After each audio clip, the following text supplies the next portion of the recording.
সুপ্রভাত, শুভ সকাল বন্ধুরা। কেমন আছো? আশা করি সবাই ভীষণই ভালো আছো। এখন কিন্তু সকাল অনেকটাই হয়ে গেছে, এখন প্রায় 9:30 বাজতে যায়। আর এই দেখো, তোমাদের দেখাচ্ছি, আমার কিন্তু রান্নাবান্না মোটামুটি অনেক কিছুই হয়ে গেছে, কিন্তু তোমাদের সঙ্গে শেয়ার করা হয়নি। এই দেখো, 9:18, প্রায় 9:30 বললাম তো। তো রান্নাবান্না বলতে আজকে একটু কুমড়ো সেদ্ধ সৌমিক বলে গেল অফিস যাওয়ার সময়, কিন্তু আমি কুমড়োর ভর্তা করব, যেটা শুকনো লঙ্কা, তোমার রসুন, কাঁচা পেঁয়াজ দিয়ে ডোলে যেটা ভর্তা হয় সেদ্ধ করে সেটা করব। আর কুমড়ো আমার সেদ্ধ হয়ে গেছে, শুধু ভর্তার যে এটা রসুন পেঁয়াজ, এই রসুন শুকনো লঙ্কা ওগুলো এখনও ভাজিনি, এই ভাজবো। আর আজকে সৌমিক এনে দিয়েছে ভোলা ভেটকি মাছ, আর ভালো লাগছে না। রিকনও গজগজ করছে, বলছে কতদিন মাংস খায়নি, ভাবি কি খালি মাছই আনছে। অ্যাকচুয়ালি শাশুড়ি খেলে না খুব একটা যে বাড়িতে মাংস আনা হয় তা নয়, উনি অ্যাকচুয়ালি খান না, ডিম আর মাছটাই খান। তো অসুবিধা কিছু হয় না, কারণ ওনার জন্য আমি আলাদা মাছ করে দিই যেদিনকে আমাদের মাংস হয়, বা কখনো ডিম করে দিই, মশলাটা তো একই। তা যাই হোক, কেন জানি না সৌমিক নিয়ে আসছে না। মটন তো দূরের কথা, বাদই দাও, হয়তো মাসে একবার খাওয়া হলো, তাও হয় না। কিন্তু চিকেনটা খাওয়াই যায়, দেশি চিকেন। সৌমিক আবার ব্রয়লার চিকেন খুব একটা ভালোবাসে না, ও দেশি চিকেনটাই ভালোবাসে। আর আজকে রান্না করেছি বরবটি দিয়ে আলু দিয়ে ভাজা, আর রুটির তরকারি করলাম, কুমড়ো আলুর তরকারি, রুটি করলাম, রিকনের ডিম সেদ্ধ করেছি, শুধু আমার মাছটা বাকি। তা জানি না কেন বন্ধুরা, সকাল থেকে না আমার একদম কিছু ভালো লাগছে না বলতে এক এক সময় কি মুড সুইং হয় না, কিচ্ছু ভালো লাগছে না, কারোর সঙ্গে কথা বলতে ইচ্ছা করছে না, মানে মনে হচ্ছে একা একাই বসে থাকি। তা রিকন ব্যাপারটা বোঝে, রিকনও বোঝে, সৌমিকও বোঝে। তা সৌমিক বলে যেটা শরীরে দেবে সেইভাবেই করো, মন যেটা ভালো সায় দেবে সেরকম কিছু করো। আর রিকন বলে গেল, মামা তুমি মাছটা তাড়াতাড়ি করে নাও, নিয়ে একটুখানি স্নান টান করে ঘরের পর্দাগুলো দিয়ে দাও, দিয়ে একটু চুপ করে বসে হয়তো মেডিটেশন করো বা কিছু একটা হয় এরকম, জানো তো। সৌমিক বলছে কি ঘুরতে যেতে ইচ্ছা করছে, না সেটাও না, কোথাও হচ্ছে বেড়াতে যাবো সেটাও ইচ্ছা করছে না। কি হচ্ছে বন্ধুরা, আমি সত্যি নিজেও বলতে পারবো না, আমার কিছুই ভালো লাগছে না, মনটা না কিরকম একটা উদাস লাগছে।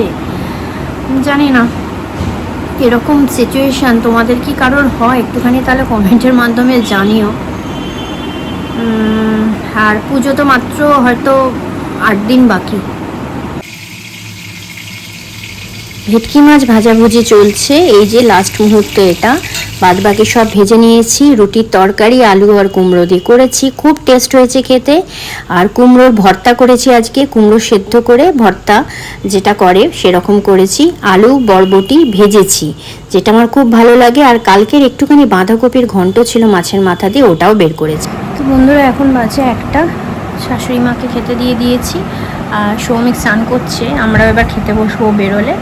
আর ততক্ষণ আমি একটুখানি রেস্ট নিচ্ছি। এখন যা গরম পড়ে গেছে আর এত রোদ্দুর পড়ে গেছে, দেখো তোমাদের দেখাচ্ছি, এই দেখো সব পর্দা দিয়ে রেখেছি, এদিকে পর্দা দিয়ে রেখেছি, এদিকে রেখেছি, মানে এত গরম, পুরো ঝলসে যাচ্ছে। তো গরম পড়লেই তো আমি পুরো ঝিমিয়ে পড়ি, জানো তো, আমার একদম শরীর ভালো থাকে না গরম পড়লে, গরমটা একদম সহ্য হয় না। তাও সেই জন্য তো সৌমি ডাইনিংও এসি চালিয়ে দিয়েছে, মানে এসি রেখেছে। তো দুপুরেও এখন মানে চচ্চর করে এসি চলছে, রাত্রে তো চলছেই, রাত্রে আবার তোমার রিকনের ঘরেও চলছে, আমাদের ঘরেও চলছে। জলটা তো আমি কনস্ট্যান্ট খাই, ওটা অসুবিধা হয় না, কারণ প্রচণ্ড ঘাম হয়, রান্নার সময় প্রায় অর্ধেক জল শরীর থেকে বেরিয়ে যায়, ওই জন্য এমনি জলের টেস্টটাও আছে। রিকনটা জল একটু কম খায়, ওকে বারবার করে না যতক্ষণ থাকে বারবার করে জল খাওয়া, মানে খাবার কথা বলতে হয়। এবার দেখো, বাড়িতে থাকলে বলতে পারি, স্কুলে থাকলে তো আর বলতে পারি না, ওটাই একটা চিন্তা। তো যাই হোক, চলো সৌমিক বেরিয়ে যাবে, মানে বেরোবে এবার বাথরুম থেকে, তারপরে আমরা একসঙ্গে খেয়ে নেবো। আমাদেরই খেতে 1-1:30টার মধ্যে আমাদের কমপ্লিট, 1:30টার মধ্যে আমাদের লাঞ্চ কমপ্লিট হয়ে যায়, আমাদের মানে আগাগোড়াই এটা একদম বিয়ের প্রথম থেকে নিয়ম হয়ে আসছে। আমি আসলে আজকে অনেক কাজ নিয়ে বেরিয়েছি, টুকটাক করে কেনাকাটা ছিল সেগুলো করেছি। রিকনকে আজকে আর আনিনি, অ্যাকচুয়ালি ও আসতেও চাইলো না।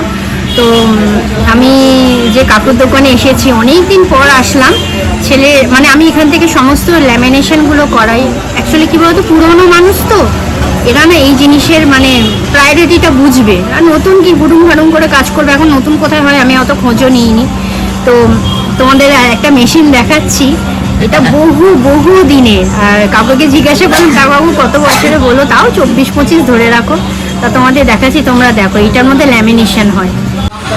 এই হচ্ছে সেই ল্যামিনেশনের মেশিনটা। আমার মনে আছে এইটার মধ্যে আমি করেছি। আর এই হচ্ছে কাকুর দোকান, দেখো বহু পুরনো দোকান, দেখলেই বুঝতে পারবে। এই হচ্ছে কাকু। এখান থেকে কিছু জেরক্সও করে নিলাম, আর সঙ্গে দরকারি কিছু ডকুমেন্টস সেগুলো আমি ল্যামিনেশন করিয়ে নিচ্ছি। অ্যাকচুয়ালি ল্যামিনেশনটা করে নিলে কি বলো তো, তোমার বহু দিন ধরে জিনিসটা চায়, একটুও নষ্ট হয় না। আর এমনি হ্যাঁ কাকু বলছে যে জীবন শেষ হয়ে গেল এই জিনিস থেকে যাবে, সত্যি তাই। জলে হয়তো ভিজে টিজে যাবে এমনি পেপার থাকলে, কিন্তু এই জিনিস যদি তুমি একবার করে নাও, মানে দরকারি যত ডকুমেন্টস আছে না, আমি সবাইকে বলছি একটু করে নাও।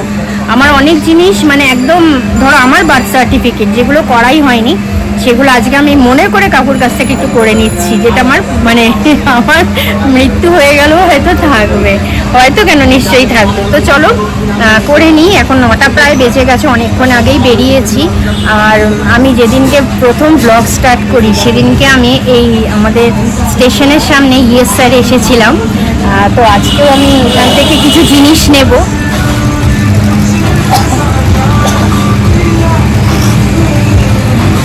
এই হচ্ছে ইয়েস স্যার, আমি একটা চিকেন চাউমিন, ওই সৌমিক খাবে, আমি তো সব খাই না, একটা অর্ডার করেছি।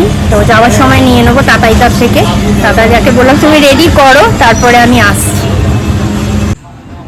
দেখো বন্ধুরা কিভাবে ল্যামিনেশনটা হচ্ছে। আসলে এই মেশিনটা না অনেকক্ষণ কাকু চালিয়ে রেখে দিয়েছিল, যাতে গরম হয়। গরম না হলে কিন্তু ল্যামিনেশন হবে না। তো তারপরে পেপারগুলো ওই একটা প্লাস্টিক মতন ডকুমেন্টসের উপর এপিট ওপিট করে চাপা দিয়ে সেটাকে এইভাবে পেস্টিং করা হয়। এটাই হচ্ছে ল্যামিনেশন। কাকু খুব ধীর স্থির করে, খুব যত্ন সহকারে করে, কাজ খুব নিখুঁত। ওই জন্য আমি অন্য কোথাও যাই না, আমি এখানেই বারবার করে ছুটে আসি, আমার যত দরকার পড়ুক। আর যদিও বাড়ির একদম সামনেই, ওই জন্য কোনো অসুবিধা হয় না। তো কাকু কিন্তু বহু দিনের তোমরা দোকানটা দেখেই নিশ্চয়ই বুঝতে পারবে, কোনো রিনোভেশন নেই, কিছু না, কিন্তু কাজটি আমার ভালো হয়, এই জন্যই আমি বারবার করে আসি।